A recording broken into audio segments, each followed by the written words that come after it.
নমস্কার বন্ধুরা, মিমিস কিচেনে আপনাদেরকে আরেকবার স্বাগত জানাই। আজ আমি আপনাদেরকে উচ্ছে দিয়ে আর আলু পেঁয়াজ দিয়ে পোস্ত বানিয়ে দেখাবো। চলুন এগুলো আমি কেটে নিই। উচ্ছে আলু পেঁয়াজ কেটে নিচ্ছি আমি। এই দেখুন, উচ্ছে আলু আর পেঁয়াজ কেটে নিয়েছি, একটা চেরা কাঁচা লঙ্কা, পোস্ত বাটা আর আছে 5 ফোড়ন। উচ্ছের বীজগুলো আমি বাদ দিয়ে দিয়েছি। এবার কড়াইয়ের মধ্যে সর্ষের তেল দিয়ে দিয়েছি। তেলটা গরম হওয়া অবধি অপেক্ষা করব। একটা চেরা কাঁচা লঙ্কা দিয়ে দিলাম আর দিয়ে দেব ফোড়নের জন্য 5 ফোড়ন।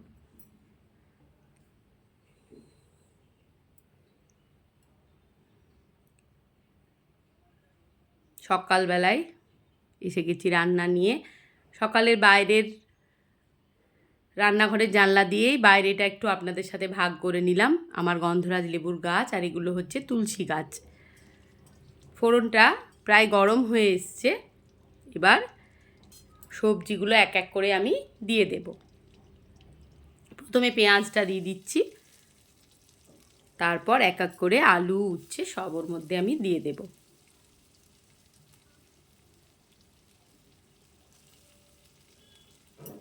উচ্ছে আলু পোস্ত পেঁয়াজ দিয়ে এত ভালো লাগে, তেতো ভাবটা একদম থাকে না, আর বুঝতেও পারবেন না যে এটা তিতকুটে। যদি কেউ না খেয়েছেন একবার অবশ্যই বানিয়ে খাবেন। কেউ যদি চান তো পেঁয়াজ ছাড়াও করতে পারেন।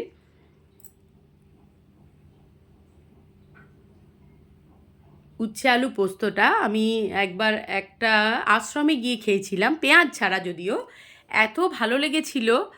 তো বাড়িতে এসে বানিয়েছি, বানিয়ে যেন সেই স্বাদ আনতে পারছি না। দেখবেন ঠাকুর মন্দিরের বা কোথাও একটা ভোগ খেলে বা প্রসাদের একটা আলাদাই স্বাদ থাকে যদিও। এবার আমি উচ্ছেগুলো দিয়ে দিয়েছি। এবার ভালো করে নাড়াচাড়া করে নিচ্ছি তেলের মধ্যে।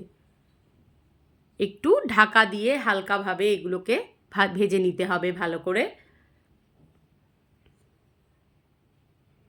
এইভাবে সিম করে চাপা দিয়ে দিয়ে একটু সময় ধরে করতে হবে, তাহলে খেতে না খুব ভালো লাগে। আবারও একটু নাড়াচাড়া করে নিচ্ছি। এত গরম পড়েছে, কোনো কিছুই যেন খেতে ভালো লাগছে না। রান্না করা একটা মানে অসহ্য ব্যাপার হয়ে দাঁড়িয়েছে আর কি। বেশিক্ষণ দাঁড়ানো যাচ্ছে না গ্যাসের কাছে। তাও তো এখন কত আমাদের সুবিধা হয়ে গেছে। আগে তো মা জেঠিমারা ঠাকুমারা কত কষ্ট করে রান্না করতেন উনুনের পাড়ে বসে। এখনও অনেক জায়গায় অনেকেই করেন যদিও। এবার দিয়ে দিলাম হালকা ওপর থেকে নুন আর দিয়ে দেব হলুদের গুঁড়ো। আবারও খুন্তি দিয়ে ভালো করে নাড়াচাড়া করে নেব।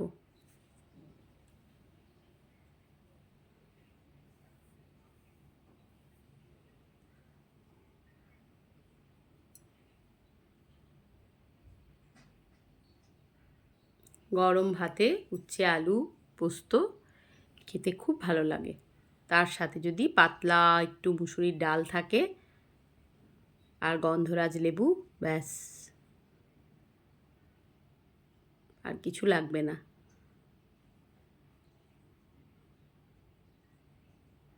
এবার আমি জল দিয়ে দিলাম। অল্প পরিমাণে জল দিয়ে ঢাকা আবারও বন্ধ করে দেব সেদ্ধ হওয়ার জন্য উচ্ছে আলুটা।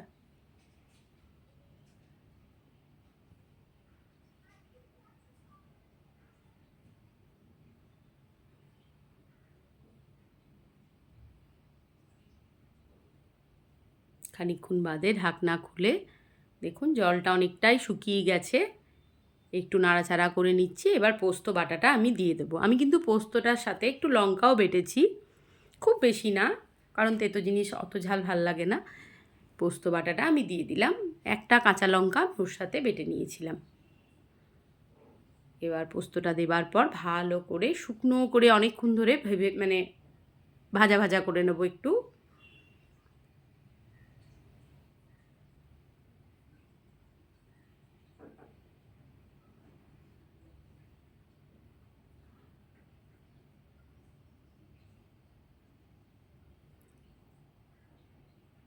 এবার আমি ওপর থেকে একটু কাঁচা সর্ষের তেল ছড়িয়ে দিচ্ছি।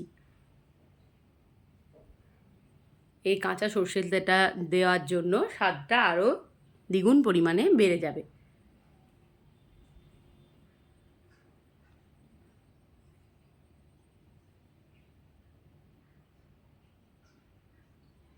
এইভাবে বেশ খানিকক্ষণ ধরে নাড়াচাড়া করে নামিয়ে নিলেই ব্যাস তৈরি হয়ে যাবে উচ্ছে আলু পোস্ত। ভিডিওটি যদি ভালো লেগে থাকে তাহলে অবশ্যই like, comment, share and subscribe করে আমার পাশে আপনারা এভাবেই থাকবেন। ভালো থাকুন, সুস্থ থাকুন।